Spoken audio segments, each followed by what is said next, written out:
Welcome back. If you last saw us last week, we had just run into the problem of this house being wildly out of level right here where we've got to be for this giant door installation. I grew up in an 1860s home. This is about that era, and it's just not a big deal. It's certainly not outside the realm of possibility. I hadn't considered it. I mean, I'd considered that it might be a little, 1.5 inches over here in terms of, you know, the distance across here. The whole house is probably down 3, 4, or 5 inches maybe on the far side over the distance of the, you know, the width of the home. But in our opening, we're down 1.5 inches. That's going to create an issue. We need to split it so that we don't have 1.5 inch thick threshold that basically goes to nothing over the course of the front of this door. I'd rather have 3/4 of an inch that tapers away sooner, and you know, you don't want to open one side and have it, you know, practically 2 inches off the floor in space, and the other door, when you open it, is brushing against the surface of the finished floor. It's just, it has to be in here plumb level and square, especially because it's such a large door. And so we're going to call into question or highlight the fact that this floor is wildly out of level, which normally you hadn't, you know, really noticed it before. And so there's so much time spent now creating our threshold to install it. And what's basically going to happen here is, after I put this piece on and we put on our plywood rip on top of it, or I keep calling it plywood, but it's oriented strand board. It's OSB, because obviously everything is ridiculously priced right now, and of course it's always been cheaper to get OSB than it has been to get plywood. But this is usually what you have on the outside of your new build. You've got a rim joist. That's the dimension of the floor box system. So if you got 2x10 joists, you got a 2x10 rim joist, and you got 3/4 of an inch nominal. It's normally a little thinner, but 3/4 inch subfloor, and it comes all the way out to the outside of the house. That's not what this house had. This had a sill beam, and it was down in here. Ooh, you know, that we looked at it last week. It would have been hardwood, but it's not anywhere near high enough in here. It was twisted, and a big area of it was rotten out in there. You know, giant cavity here under the well, or under the window. So we've replaced or created a rim joist just enough for where we are working here in the house. We cut the front of this beam right off. I kept those pieces of wood, but they ended up going back to the shop before I did the video here. I suppose here's some of it. You can see, you know, it basically goes from 1 inch to nothing, and we took that off the front. So we ended up with a plumb face on the front of the beam, despite the fact that it's generally twisted in here, and a face that, if we add 1.5 inches of dimensional lumber to, we are at the back of what we had for sheathing here. I know it take my word for it, but the surface of this is right along the surface of that, and right along the surface of that, upon which there's tar paper, right, and then clapboard. So this is going to be right where we need to be when we come back to put the siding back here.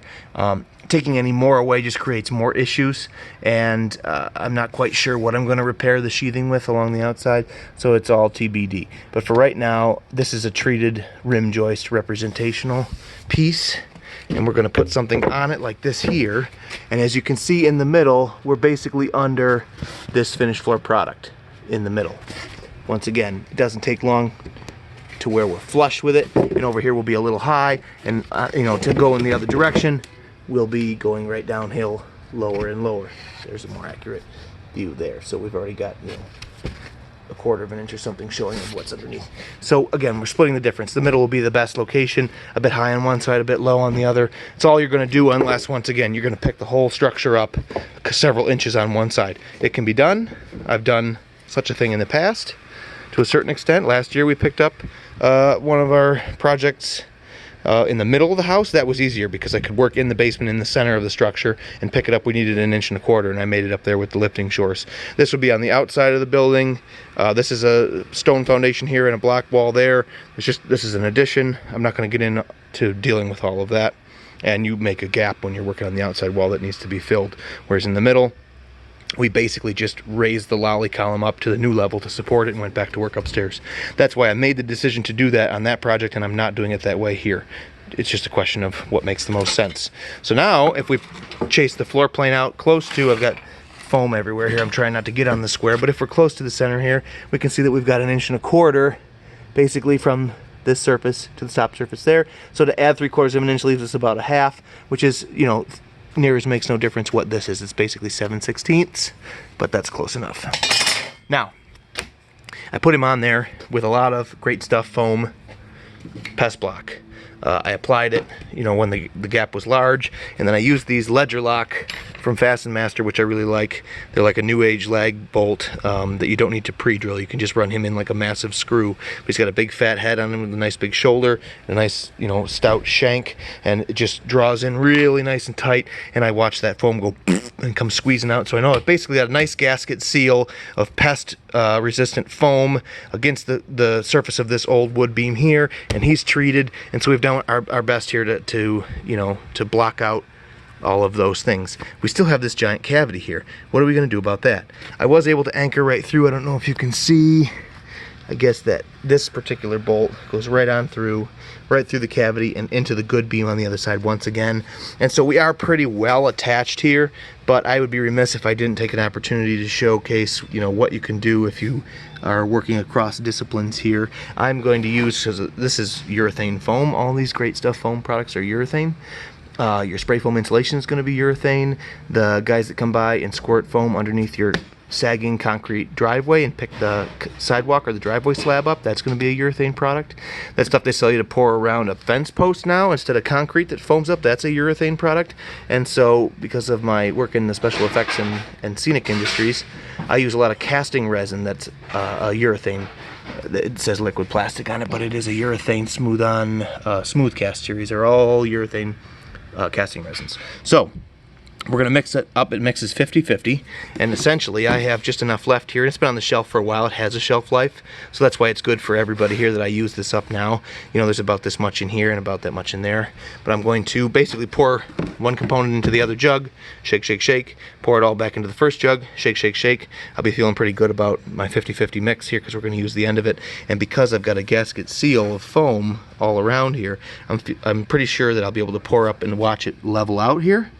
And then we'll watch it kick off and cure in a matter of, what does this say? Pot life is 3 minutes and cure time is 10. So in under 3 minutes, it'll get real hot here, especially in this nice big volume. And it'll go from like a translucent amber to more of a clear bone, or not clear, opaque, kind of an off-white. And it's kind of fun to watch. I'm going to try and do that separately so that we have a YouTube short video that we can spotlight and put it on Instagram. But that's the long and the short of it. And if I've got extra here, which I don't think I will have, if anything I'll be a little light, but if I do, I have these old pockets from the old studs or whatever you want to call them. I'll pour up full as well. That makes it that much more work for any kind of critter to carve out a niche to live in here, instead of just providing them with an open space, you know, Mr. Chipmunk or whatever, to start putting his cache for the winter in here. He's gonna have to chew a hole back out of the solid plastic. And then we're gonna be on the back edge with a 2x4 rip to carry this level right over there, and then we'll slap our OSB on top, and then we'll be in a position to send our kings and our jacks up either side and build our header over the head, over the top here. And then we can talk about putting the door in place. So that's our plan. Let's check out how that resin goes.